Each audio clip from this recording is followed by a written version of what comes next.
Marcus! How could you do this to me?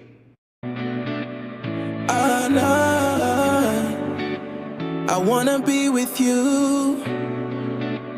The celebration in the Harlem garden didn't end with a cheer. It ended with a visual frequency that shouldn't have been able to exist in Marcus Thorne's architectural grid. The proud joy of the neighborhood, the laughter of children, the scent of Mama Vance's ginger beer, and the triumph of the silver shovel hitting the dirt was instantly vacuum sealed by the presence of the man standing in the mud. Maurice stood 3 feet from Elias, a physical specimen that looked like he had been sculpted from mahogany and pure, unadulterated arrogance. He wore a cropped, asymmetrical black vest that showcased the rippling functional muscle of a lead dancer, and high-waisted, wide-legged trousers that emphasized a powerful, rounded physique and long, athletic legs that spoke of a lifetime spent on stage. Included a major ASS set. He moved with a level of effortless, rhythmic grace that suggested a lifetime of professional performance. His hair was styled in a series of intricate sculptural twists, and he wore a single oversized gold hoop in one ear. As the local jazz band continued to play a high-tempo track, the music suddenly sounded dissonant to Marcus, like a building shifting on a faulty foundation. The sunlight hitting Maurice's skin didn't feel warm. It felt like a spotlight on a crime scene. Marcus felt the ambroxan on his skin turn cold, a chemical warning of a variable he hadn't accounted for. The following morning, the sun rose over Harlem with a deceptive pale gold clarity that promised a peace it had no intention of delivering. Elias walked Leo to his elementary school. Their hands joined, the boy's small sneakers squeaking against the sidewalk with a rhythmic innocence. Leo was talking animatedly about a science project involving magnets and the Earth's core, but Elias couldn't focus on the north his newfound son was describing. He felt a prickle at the base of his neck, a high-frequency vibration of being watched that he hadn't felt since his days in the Bronx. He scanned the street, eyes darting past the row of brownstones and the early morning delivery trucks. There, across the street, leaning against a lamppost with a dancer's casual hip-shot elegance, was Maurice. He was wearing a simple white tank top that showcased his rippling deltoids and a pair of dark sunglasses that hid his intentions. He didn't wave. He didn't move. He just existed in the space, a ghost from the Bronx reclaiming the sidewalk, as if he owned the very air Elias was breathing. Elias tightened his grip on Leo's hand, the small brass compass in the boy's pocket clinking against his thigh, and hurried toward the school gates, his heart performing an erratic, terrified rhythm that no community organizing could soothe.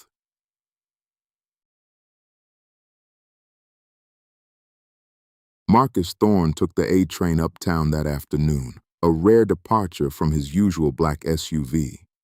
He wanted to feel the city, to ground himself in the symphony of the subway after the unsettling encounter in the garden. But as the train screeched through the tunnel toward 125th Street, the atmosphere shifted from urban chaotic to predatory.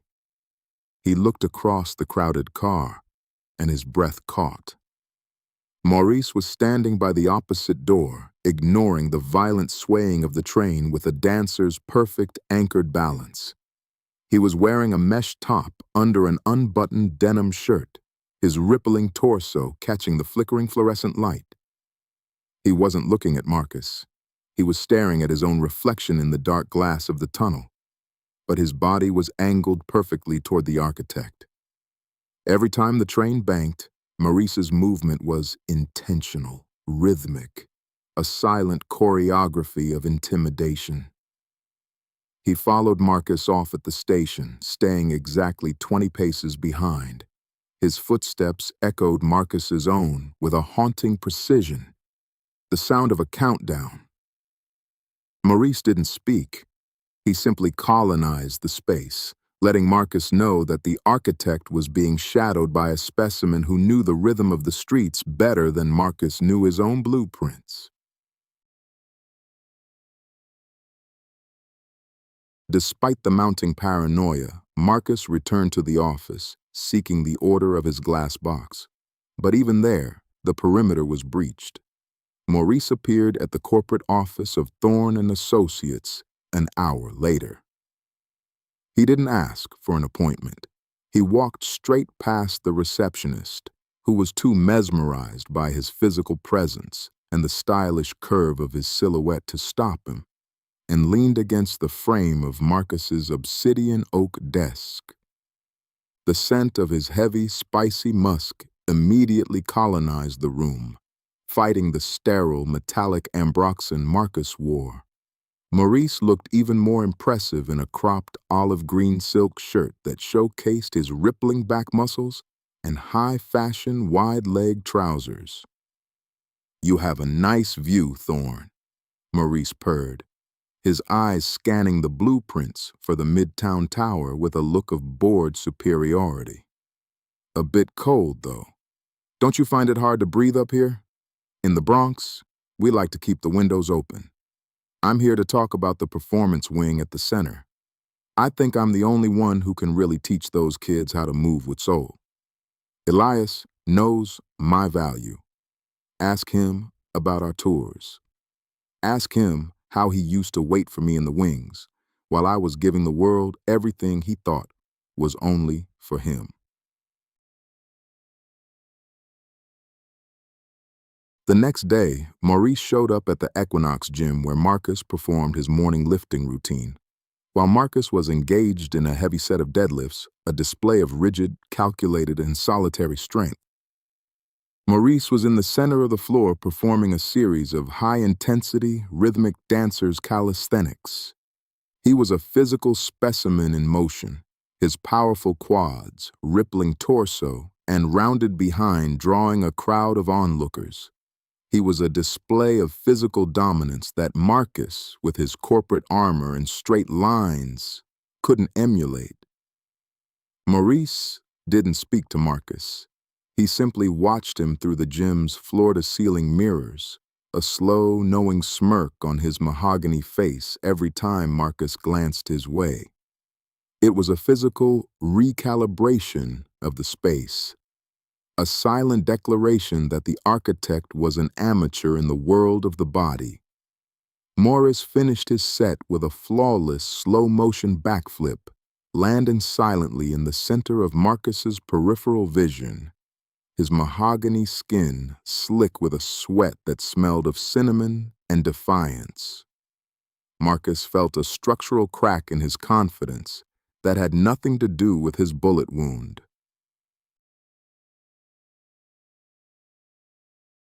Marcus fled the pressure of the street for the sanctuary of Aunt Viv's Brooklyn Heights mansion. The room was a fortress of dark wood and first editions, smelling of lemon-scented beeswax and aged port. Marcus was pacing the length of the Persian rug, his movements rigid and jerky, his charcoal blazer buttoned tight despite the warmth. Viv sat in a velvet armchair, her silver-white hair shimmering under the chandelier, her emerald rings clicking against a crystal glass of port. "You're trying to build a wall against a ghost, Marcus," Viv said, her voice a regal grounding hum that vibrated in the quiet room. "I saw the way you looked at that dancer. You're looking at him like he's a zoning violation. But love isn't a building code. You've just reclaimed your memory, and you're terrified that this boy from the Bronx is the original blueprint. You're worried that your amnesia left a void that only he can fill." Marcus stopped pacing, his dark eyes raw. "He's everything I'm not, Viv. He's fluid, he's artistic, he's soul. What if Elias realizes that a block of ice like me can't give him the heat he needs?" Viv stood up, her silk caftan rustling, and placed a jeweled hand on his chest. "You took a bullet for that boy, Marcus. That is a level of structure Maurice can't dream of. Trust the foundation you felt." In Harlem, Elias was in his mother's kitchen, seeking a different kind of sanctuary. The air was thick with the scent of simmering ginger, cloves, and habanero, the base of a rich Ghanaian goat stew. Mama Vance was braiding a neighbor's hair, her movements steady, rhythmic, and ancestral.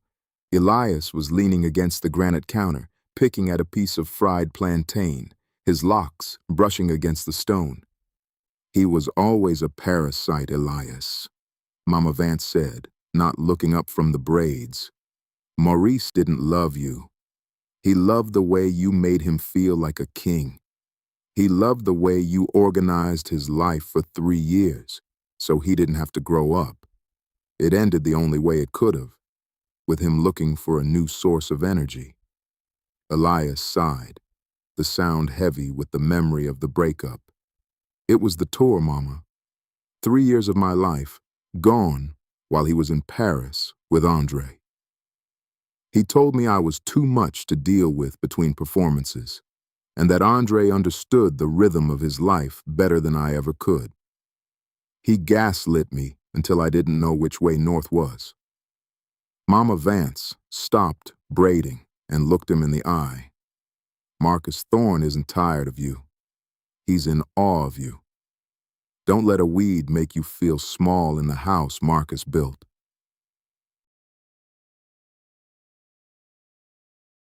That evening, Marcus found a flyer on his windshield. It was for a solo performance Maurice was giving at a small avant-garde theater in Chelsea. The title was The Blueprint of the Flesh. Against his better judgment, Marcus went.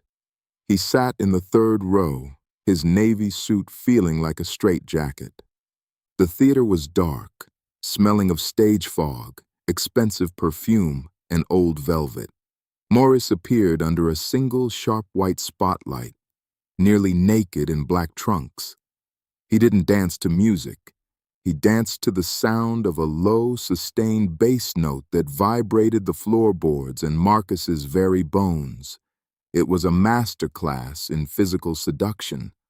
Maurice showcased every muscle, every curve, and a level of vulnerability that felt manufactured but was devastatingly effective. In the middle of the piece, Maurice stopped and looked directly at Marcus, performing a slow, deliberate sequence of movements that felt like a private, mocking conversation. Marcus walked out before the lights came up, his heart performing a violent, erratic rhythm, the cedar on his skin feeling like a cold sweat. He felt like he had been inspected and found wanting.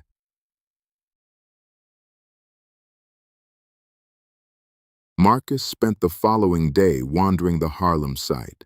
The foundation for the center was being poured, thick, gray concrete that looked like a permanent promise, but to Marcus, it looked brittle.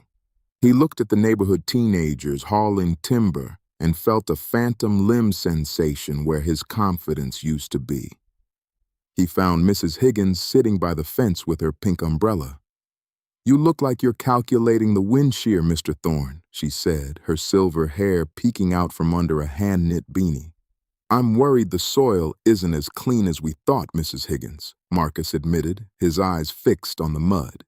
"The soil is fine," she countered, pointing her umbrella at him like a teacher's ruler. "It's the architect I'm worried about. You're trying to build a sanctuary with a ruler, but sanctuaries are built with the heart, Marcus. And hearts don't always follow the blueprints. You have to decide if you're building a home or a monument to your own fear." Marcus looked up at the apartment window where Leo was playing with his compass, feeling the Saturn wall returning, the restriction, the fear of the father, the legacy of the sterling man.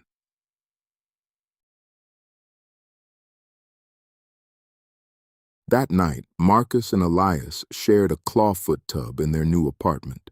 The water was steaming, scented with Elias's healing lavender and eucalyptus oils. The room was lit only by a few flickering candles, the shadows dancing on the exposed brick. Elias was sitting between Marcus's legs, his back against Marcus's chest. The warmth of the water usually grounded them, but tonight, Elias was a live wire. Suddenly, Elias broke. A sob, raw and jagged, tore out of him. He turned around in the water and buried his face in Marcus's neck, his locks floating on the surface like dark seaweed. "He was everywhere today, Marcus," Elias sobbed. "At the school, at the co-op. He lived with me for 3 years, and I spent every day of it trying to be enough for him. I worked 3 jobs so he could dance. I paid for his costumes. And then he went on tour to London and Paris with Andre and told me I was too much to come home to. He told me I was exhausting. He told me that a man like you, a man of logic and wealth, would eventually find me as exhausting as he did." Elias's tears mixed with the bathwater, a flood of repressed Bronx trauma hitting the Harlem sanctuary.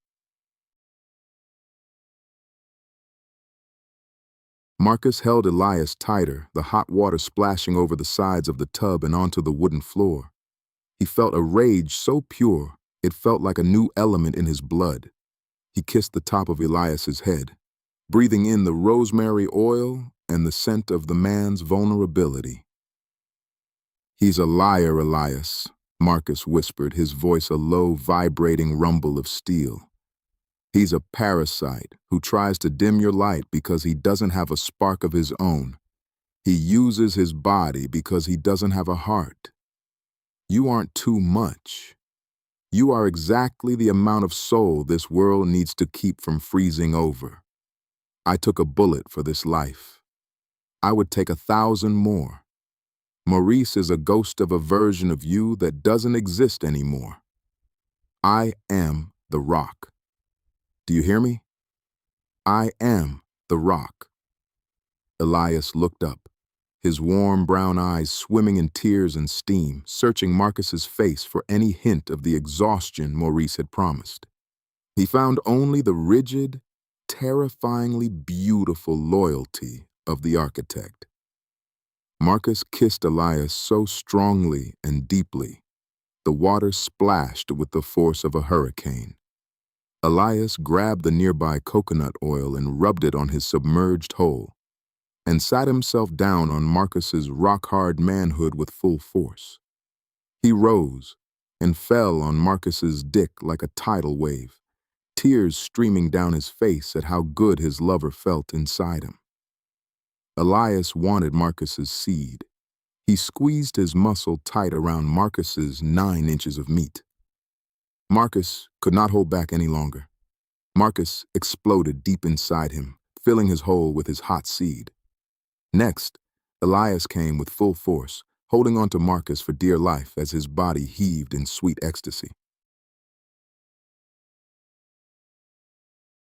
The next morning, the apartment felt like a sanctuary again. The scent of fresh coffee and the sound of Leo playing with his Lego blocks in the kitchen created a veneer of safety.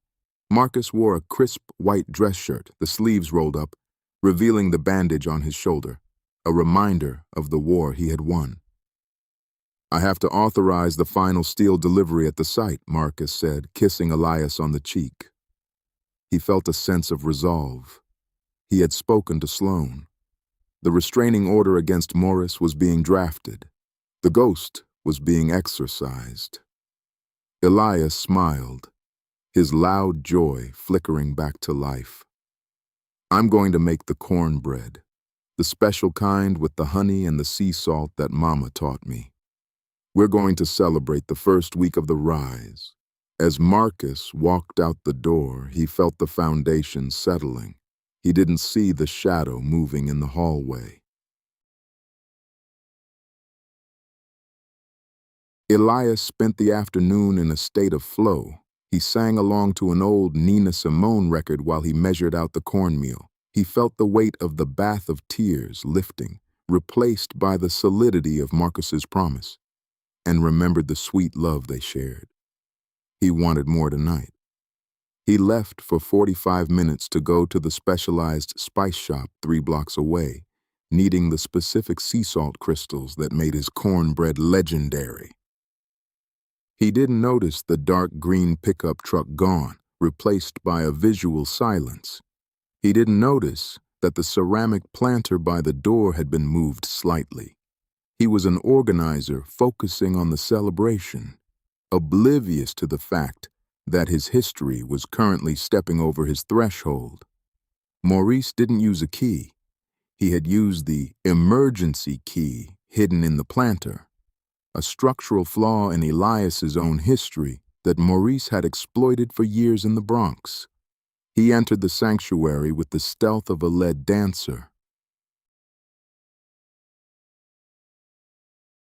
Maurice didn't just enter, he occupied. He dimmed the lights and put on a smooth, haunting R&B track, Brent Faiyaz's Clouded, letting the reverb-heavy vocals colonize the high-ceilinged room. He set a box of red velvet cake on the obsidian desk and waited. The room began to smell of expensive musk and enthralling, sensual tuberose. When Marcus returned to the apartment from a site visit, expecting to find Elias and the scent of cornbread, he found the lights low and the atmosphere altered. Maurice was standing by the massive window, looking out at the Harlem sunset, the orange light turning his toffee skin to liquid gold. He had removed his vest, his muscular torso visible through a sheer black silk shirt that clung to his back, showcasing the rippling dancer's muscle of his lats and spine, a cinched belt accentuating his thick apple bottom. "Where is Elias?" Marcus asked, his protective instincts redlining instantly, his hand gripping the handle of his briefcase until his knuckles turned white. "He's out," Maurice said, turning slowly with a dancer's precision. He didn't look aggressive. He looked sad, his eyes wet in the dim light. "I came to apologize, Marcus. To you. I realize I've been a variable you didn't plan for. And as an artist, I appreciate the beauty of what you've built here. You're a good man, Thorne. A rigid one, but good." Maurice walked toward him, his movement fluid and feline.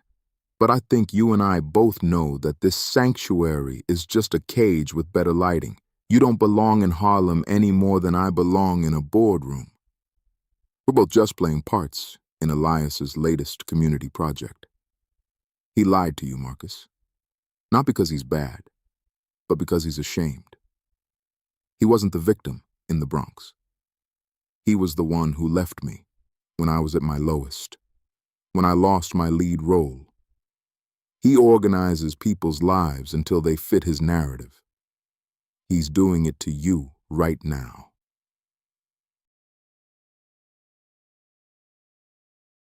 Maurice stepped into Marcus's personal space, closing the gap until Marcus could smell the cinnamon on his breath. "He's using you, Marcus.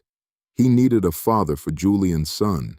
He needed a developer for his garden. He curated you into the perfect dad because he couldn't find anyone else to pay the bills. But do you feel like a dad, Marcus? Or do you feel like a structural support for a dream that isn't yours?" Marcus tried to pull away, but Maurice moved with him, a dancer's stealth neutralizing Marcus's rigid defense. Maurice's physicality was overwhelming. The rippling muscles of his arms, the warmth of his mahogany skin, the intense, shared history that Marcus didn't have the blueprints for. "I remember the way he used to look at me," Maurice whispered, his breath hot against Marcus's neck. "Before he decided he wanted to be respectable. He wanted the heat, Marcus. He wanted the Bronx. He wanted the man who taught him how to dance. You think you've reclaimed your memory, Thorne? You haven't. You don't remember the truth. You don't remember the phone call." "I remember the day you were planning to leave him," Maurice lied, his eyes unblinking and sincere, a performer's gaze locked on his audience. "The day before the fire, you called me at the theater. You said you were trapped in Harlem, and you needed an exit strategy. Don't you remember the static on the line? The way you said his energy was too much? Marcus's head spun. The amnesia had left a vacuum in his memory of that week, and Maurice was filling it with toxic waste. He saw the glass box of his old life, the silence, the order, and for a split second, it looked like a sanctuary from the chaos of the garden. I never called you, Marcus rasped, but his voice lacked its usual architectural steel. It was the sound of a man watching his own structure collapse in real time.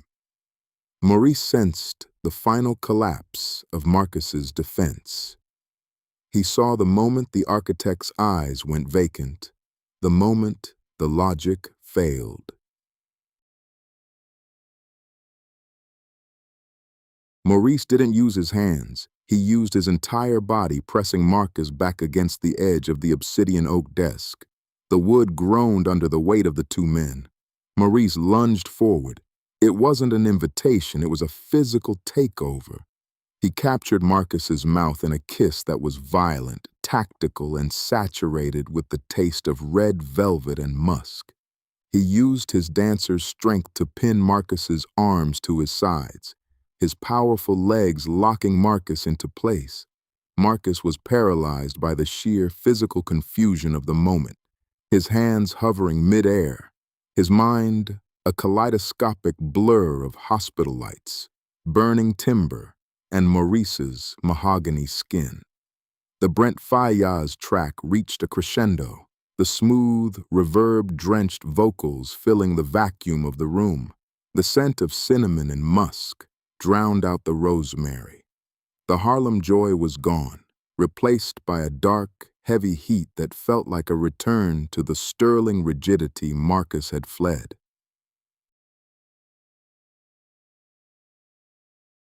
The kiss deepened, a predatory reclamation of a space that Marcus had fought to build. Maurice's fingers dug into the back of Marcus's neck, forcing the architect to inhabit the moment. For a heartbeat, Marcus didn't pull away. The trauma, the amnesia, and the overwhelming physicality of the specimen in front of him had rendered him structurally unsound. He was an architect trying to calculate the physics of a wave while he was drowning in it. Maurice's rippling torso pressed against Marcus's white cotton, the contrast of textures a silent testament to the war between structure and soul. In that exact moment, the front door of the apartment swung open. The golden light of the hallway flooded the room, cutting through the dimmed theatrical lighting like a blade. A figure was silhouetted in the frame, clutching a heavy ceramic dish that smelled of honey and sea salt. Clatter. The sound of the heavy ceramic dish hitting the wooden floor exploded through the apartment like a gunshot, echoing off the high ceilings and the exposed brick. The vibration of the impact traveled through the floorboards, reaching Marcus's feet. Marcus violently shoved Maurice away, his chest heaving, his dark eyes wide with a sudden, devastating clarity.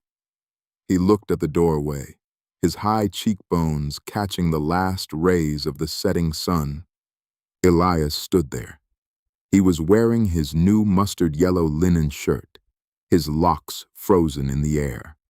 At his feet, the celebratory dish, the tray of freshly baked cornbread he had brought from his mother's house to surprise Marcus, was a scattered ruin of yellow crumbs and broken pottery on the floor. The loud joy on Elias's face was gone, replaced by a mask of profound, irreparable betrayal. Elias screamed, "What the fuck?"